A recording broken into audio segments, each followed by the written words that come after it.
Thumbnail में बिल्कुल ठीक पढ़ा आपने। रशिया ने इस बार Panjshir, northern alliance resistance force, Amrullah Saleh और अहमद मसूद इन सबको धमकाने की कोशिश की है।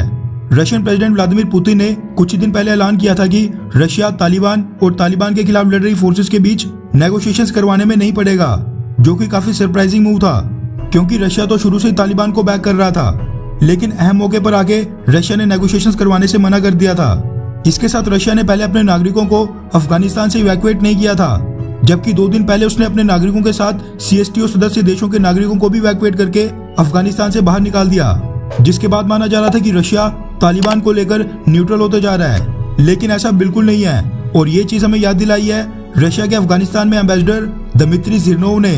वैसे तो दमित्री जिरनोव शुरू से ही तालिबान के पक्ष में एक के बाद एक स्टेटमेंट दे रहे थे। अशरफ गनी सरकार के मुकाबले तालिबान रूल को ज्यादा सेफ बता रहे थे। सेफ तो खैर हमने काबुल हमलों के बाद अब देख ही लिया है कि अफगानिस्तान तालिबान रूल में कितना ज्यादा सेफ होने वाला है। लेकिन रशियन एम्बेसडर दमित्री जिरनोव ने अभी तक तजिक डोमिनेटेड पंजशीर और नॉर्दर्न अलायंस रेजिस्टेंस फोर्स के बारे में बिल्कुल भी कुछ नहीं बोला था, क्योंकि रशिया के एलाइज तजिकिस्तान और उज्बेकिस्तान ये दोनों ही देश पंजशीर और अफगानिस्तान में रह रहे उज्बेक और तजिक मूल के लोगों का समर्थन करते हैं। लेकिन पिछले कुछ दिनों से नॉर्दर्न अलायंस रेजिस्टेंस फोर्स और तालिबान के बीच टकराव लगातार बढ़ते जा रहा है, जिसकी वजह से आउटस्पोकन यानी बड़ बोले रशियन एम्बेसडर दमित्री जिरनोव इस मसले पर भी बोलने से अपने आप को रोक नहीं पाए। और finally Russian ambassador to Afghanistan Dmitry Zhirnov ने तालिबान का समर्थन करते हुए पंजशीर को भी सख्त शब्दों में धमकी दे दी है। भारतीय मीडिया हाउसेज ने तो खैर रशियन एम्बेसडर के धमकी भरे बयान को कवर नहीं किया है, जबकि उनकी ये स्टेटमेंट वेस्ट और रशियन मीडिया हाउसेज ने बड़े पैमाने पर कवर किया है। हम इस तरह की सारी अपडेट्स कवर करते रहते हैं, इसलिए अगर आप वीडियो पर पहली बार आए हैं या चैनल को आपने अभी तक सब्सक्राइब नहीं किया है तो प्लीज आगे बढ़ने से पहले सबसे पहले चैनल को सब्सक्राइब करके सभी नोटिफिकेशंस के लिए बेल आइकन दबा दें। रेफरेंस के लिए आपकी स्क्रीन पर Russian media house Sputnik news के एक आर्टिकल का स्क्रीनशॉट है, जिसके मुताबिक अफगानिस्तान में रशियन एम्बेसडर ने यह स्टेटमेंट जारी करके बोला है कि तालिबान पंजशीर को मात्र कुछ ही घंटों में टेक ओवर कर सकता है।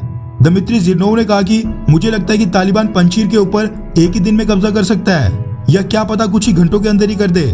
लेकिन तालिबान ऐसा इसलिए नहीं कर रहा है क्योंकि वो वहां पर कोई भी खून खराबा नहीं करना चाहता है। साथ में रशियन एम्बेसडर ने यह भी बोला कि काबुल एयरपोर्ट पर हमला अमेरिका के लिए नहीं बल्कि असल में तालिबान के लिए चुनौती है।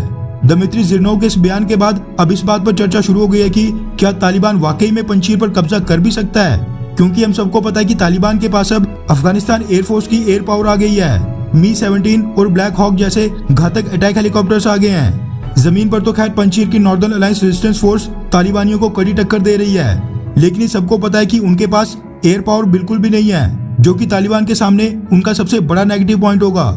लेकिन दूसरा तर्क यहाँ पर यह भी है कि तालिबान के खिलाफ तो American air force plus Afghanistan air force दोनों मिलकर स्ट्राइक्स करते जा रहे थे, लेकिन तालिबान तब भी जीत गया।